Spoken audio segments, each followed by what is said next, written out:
যশোর ১ আসনে বিএনপির প্রার্থী পরিবর্তনের দাবিতে বিক্ষোভ মিছিল ও অবরোধ কর্মসূচি পালন করেছেন উপজেলা বিএনপির সভাপতি আবুল হাসান জহির ও সাধারণ সম্পাদক নুরুজ্জামান লিটনের সমর্থকরা। এ আসনে বিএনপির প্রাথমিক মনোনয়ন লাভ করেছেন মফিকুল ইসলাম তৃপ্তি।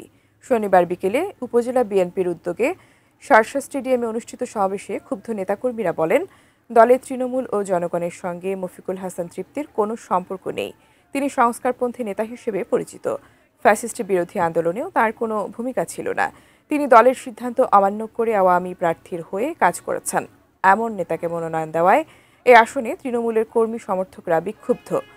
প্রার্থী পুনর্বিবেচনার জন্য দলের হাইকমান্ডের কাছে জোর আবেদন জানান তারা। সমাবেশের শেষে যশোর বেনাপোল মহাসড়ক প্রায় ১ ঘণ্টা অবরোধ করে বিক্ষোভ করেন তারা।